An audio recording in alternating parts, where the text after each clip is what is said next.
For centuries, a woman's dress hid a secret that defied every modern assumption about hygiene. Beneath layers of heavy wool and silk, there was absolutely nothing.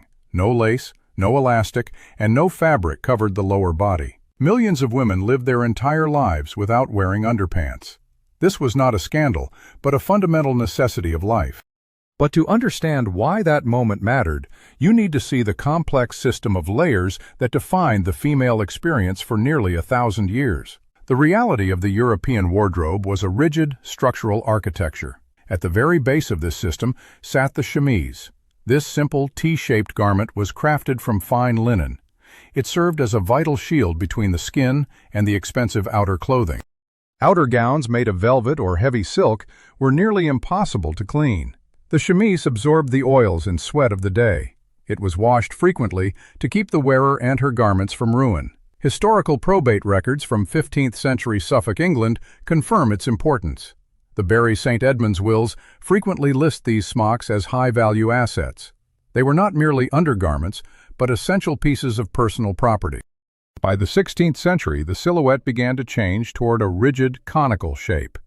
Women adopted stays to provide the necessary torso support. These garments utilized busks made of wood, whalebone, or metal. The 1571 portraiture of Elizabeth I of England captures this stark, geometric aesthetic. The lower half of the body remained deliberately exposed beneath this structure. Women wore between 3 and 6 layers of heavy petticoats. These layers provided the warmth and modesty required by social decorum. The absence of drawers was a practical response to the era's sanitation. Using a chamber pot was a frequent necessity in a world without indoor plumbing. A woman simply lifted her heavy skirts and petticoats to attend to her needs. The process was swift, efficient, and required no complex maneuvering of fabric. Drawers would have only hindered this daily, essential function. For generations, this remained the standard, unquestioned practice for all social classes. The shift toward modern undergarments did not begin until the 19th century. The chemise stood as the silent guardian of the medieval wardrobe. This simple T-shaped garment served as the essential barrier between skin and silk. Tailors crafted these shifts from fine, bleached linen. Linen could withstand the heat of boiling water. It was the only fabric capable of surviving the rigorous cleaning methods of the era. Outer gowns made of heavy wool, velvet, or silk were far too delicate for the wash. These expensive garments rarely touched water. The chemise absorbed the daily accumulation of sweat, oil, and grime. It protected the wearer and preserved her costly outer layers from decay. Historical probate records confirm the immense value placed on these items. The Bury St. Edmunds wills of 15th century Suffolk, England, provide the proof. These documents frequently listed smocks among a woman's primary assets. Families recorded these garments in wills alongside fine jewelry and silver plate. They were not merely undergarments, but essential pieces of personal property. A woman in the 1400s might own only 2 or 3 such shifts. She washed them in streams or basins as the primary act of hygiene. The white linen signaled status and cleanliness in a world of soot and smoke. But to understand the true nature of this protection, one must look at the total system. The chemise was the foundation, yet it was never meant to be seen. It existed solely to anchor the layers of a complex structural architecture. For over 400 years, this linen shield remained the standard. It survived the transition from the medieval period into the dawn of the industrial age. No other garment held such a critical role in the maintenance of human health. It was the only layer that touched the body on a daily basis. Everything else was a shell, draped over this single, washable frame. The 16th century brought a radical shift in the female silhouette. Fashion moved away from soft, flowing lines toward a rigid, artificial geometry. The primary tool for this transformation was a garment known as stays. Tailors designed these structures to mold the torso into a perfect cone. The construction relied on heavy, stiffened fabric layered with precision. Workers inserted rigid slats, known as busks, into a central pocket. These busks were crafted from carved wood, whalebone, or polished metal. They forced the spine to remain perfectly straight and the chest to flatten. The 1571 portraiture of Elizabeth I of England serves as the clearest record. The Queen stands in a gown that displays a stark, triangular profile. Her torso appears almost architectural, defying the natural curve of the human body. This was not merely a matter of aesthetic preference. The stays provided the necessary foundation for the heavy, elaborate gowns of the era. Without this internal scaffolding, the weight of the fabric would have collapsed the bodice. The stays acted as an exoskeleton for the elite woman of the Renaissance. They dictated how a lady sat, how she stood, and how she moved. This structural support was the defining feature of high-status attire. Yet, beneath this rigid upper cage, the lower body remained entirely unencumbered. The stays ended at the waist, leaving the hips and legs free. The architectural focus stopped abruptly at the belt line. This visual contrast defined the female experience for over 200 years. The stiff, conical torso sat atop a base of simple, loose-fitting petticoats. The transition from the bodice to the skirt was sharp and total. Every layer of clothing served a specific, calculated purpose in the social order. The stays were a masterpiece of early engineering. They turned the living body into a canvas for the display of status. Every piece of whalebone was a testament to the era's obsession with control. The reality was a silhouette that prioritized artificial form over organic movement. The reality was a system designed for a world without indoor plumbing. Women navigated a daily landscape of chamber pots and outdoor privies. Their clothing architecture had to accommodate these basic biological needs. The absence of bifurcated drawers was not an oversight. It was a calculated, practical response to the era's sanitation requirements. A woman in the 17th or 18th century wore multiple layers of petticoats. These layers numbered between 3 and 6 depending on the season. The heavy fabric provided the necessary warmth against damp European winters. The voluminous skirts served as a mobile private enclosure. When a woman needed to use a chamber pot, the process was swift. She simply gathered her skirts and petticoats in her hands. She lifted the fabric to her waist in one fluid motion. The design allowed her to attend to her needs without removing a single garment. No complex buttons or ties hindered the act of hygiene. The heavy layered skirts functioned as a curtain of modesty. This method was efficient, discreet, and entirely standard for all social classes. Modern observers might view the lack of drawers as a lack of hygiene. The historical truth was the exact opposite. The multi-layered approach kept the outer, expensive gowns away from the skin.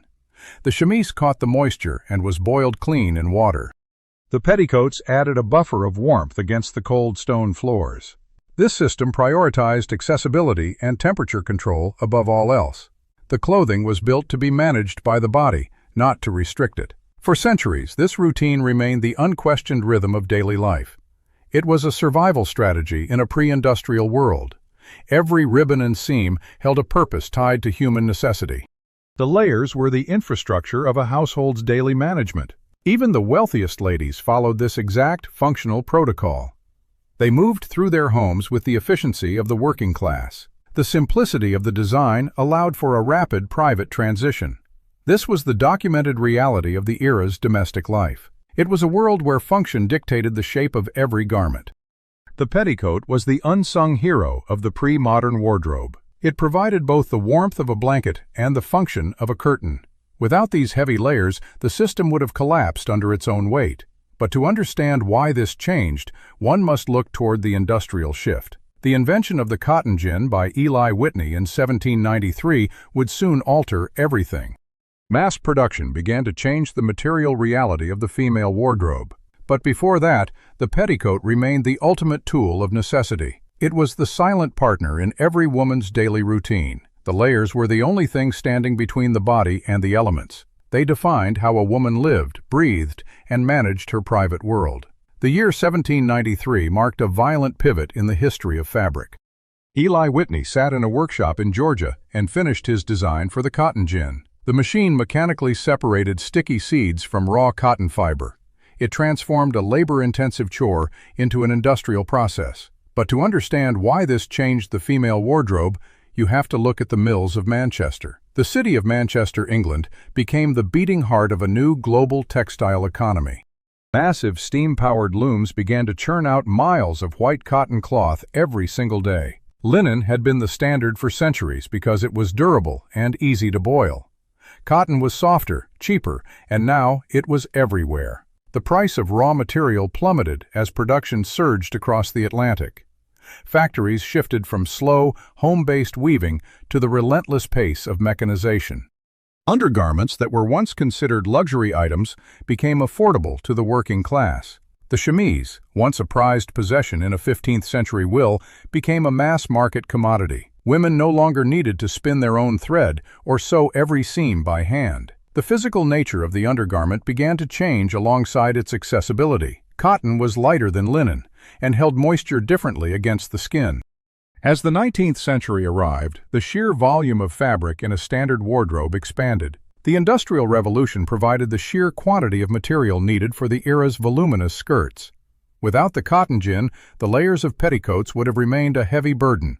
Whitney's machine ensured that the supply of cotton could meet the insatiable demand of the fashion cycle. The shift from linen to cotton was a quiet revolution in the daily lives of women. The fabric was easier to wash, faster to dry, and more comfortable to wear. It allowed for the transition from a simple protective layer to the more complex designs that followed. The industrial age did not just change how people dressed. It fundamentally altered the relationship between the body and the materials used to cover it. The factory floor in Manchester replaced the spinning wheel in the cottage.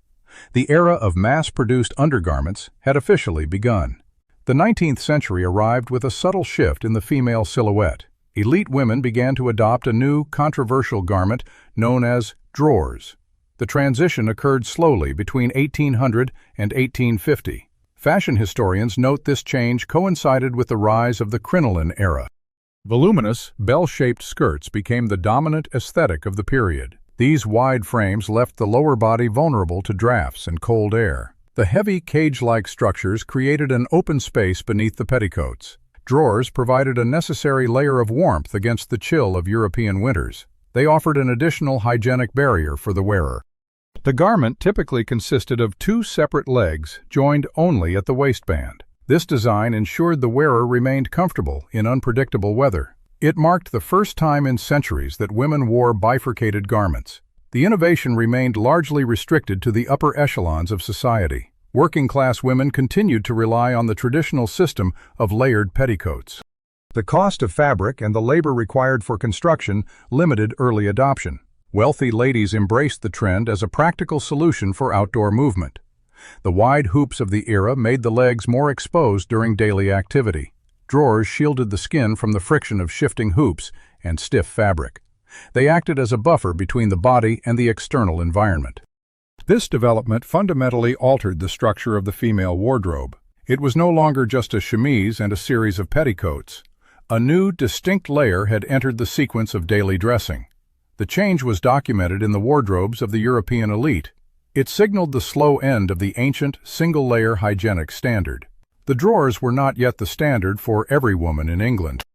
They were a luxury, a functional response to the demands of modern fashion. The crinoline had created a new problem of exposure and temperature. Drawers were the mechanical answer to that specific engineering dilemma. History shows this was the first step toward the modern underwear standard. It was a quiet evolution, hidden beneath layers of silk and lace. The early 19th century brought a radical change to the lower body. Elite women began to adopt a garment known as drawers. But to understand how they functioned, one must look at the technical instructions of the era. The 1838 Workwoman's Guide offered precise patterns for these new garments. The manual detailed the construction of what were known as split drawers. These garments featured two separate legs joined only at the waistband. The crotch remained entirely open. This was not a mistake of design or a lack of craftsmanship. It was a deliberate choice rooted in the reality of Victorian sanitation. Women still relied on the use of chamber pots for their daily needs. The open design allowed for rapid use without the need to remove heavy layers. The petticoats of the era were numerous and cumbersome. A woman might wear up to 6 layers of heavy fabric beneath her gown. Removing such a mountain of clothing for every trip to the chamber pot was impractical. The split design kept the lower body covered while maintaining total accessibility. It balanced the new demand for modesty with the rigid requirements of existing plumbing. The Workwoman's Guide treated this design as the standard for domestic management. It provided diagrams for cutting the fabric to ensure the legs hung correctly. The pattern required specific measurements to avoid bunching under the crinoline frames. Seamstresses followed these instructions with meticulous care. The fabric was typically white cotton or linen to facilitate frequent washing. Each leg was finished with a simple hem or decorative lace. The waistband fastened with buttons or simple ties at the side. The garment remained a hidden feature of the female wardrobe for decades. It served as a bridge between the ancient system of layering and modern convenience. The split-crotch design stayed in production long after the first closed models appeared. It was a physical artifact of a transitional era in human history. The design acknowledged that the habits of the body were slow to change. Even as fashion silhouettes became more complex, the function of the garment remained simple. The pages of the 1838 guide preserved this mechanical solution for future generations. It demonstrated how a simple change in cut solved a daily logistical problem. The drawers were not yet universal, but they were becoming an essential tool. They occupied the space between the skin and the outer petticoats. The transition from nothing to a bifurcated garment was finally underway. It was a quiet revolution, dictated by the geometry of the human body. The mid-19th century brought a sudden, heated dispute to the pages of the English Woman's Domestic Magazine. The publication became the primary battleground for a debate regarding the health of the female body. At the center of the conflict was the emerging trend of closed crotch drawers. For centuries, the open crotch design had served as the accepted standard for sanitation and movement. Medical professionals of the 1850s began to view this transition toward closed garments with genuine alarm. Numerous contributors to the magazine argued that closed drawers posed a significant threat to health. Critics claimed the new design restricted necessary airflow to the lower body. They insisted that trapped moisture created an environment that was fundamentally unhealthy for the female anatomy. The discussion moved beyond simple clothing patterns and into the realm of Victorian medical theory. Letters printed in the magazine highlighted a growing anxiety about the loss of ventilation. Many contributors believed that the ancient reliance on air circulation was a physiological requirement. They viewed the closed crotch model as an unnatural interference with the body's basic needs. This controversy occupied column after column in the popular press of the era. It revealed a society grappling with the intersection of emerging fashion and traditional hygiene. The debate in the English Woman's Domestic Magazine proved that the shift was not universally welcomed. But to understand why this fear persisted, one must look at the deeply held beliefs about ventilation. Victorians often equated the movement of air with the preservation of physical vigor. The closed crotch drawer was seen by some as a stifling, potentially dangerous innovation. Physicians and moralists alike added their voices to the chorus of concern. They warned that the lack of breathable space would lead to unforeseen complications. These arguments were grounded in the medical literature of the 1850s. The magazine served as a mirror for the social tensions surrounding these changes. It documented the moment when the privacy of the undergarment became a matter of public medical discourse. The transition toward the modern standard was neither smooth nor universally accepted. It was a period of intense public scrutiny for a piece of clothing that remained hidden from view. The debate eventually waned as the convenience of the closed design became undeniable. But the 1850s records show a society caught between two eras of bodily management. The English Woman's Domestic Magazine captured a fleeting moment where underwear was a subject of heated national conversation. The reality was that the body was being re-engineered, one layer at a time. History recorded this friction, proving that even the most mundane changes faced fierce resistance. The industrial ledger pages of the 1850s told a story of rapid transformation. The Journal of the Royal Society of Arts tracked this shift with clinical precision. It recorded the steady decline of the domestic, hand-stitched linen garment. It documented the rise of the machine-made cotton undergarment. The transition moved from the hearth to the factory floor. For centuries, women produced their own chemises from locally grown flax. These were bespoke items, tailored by hand in private homes. The Journal of the Royal Society of Arts highlighted the collapse of this labor model. By the mid-19th century, the mechanization of Manchester textile mills changed the market.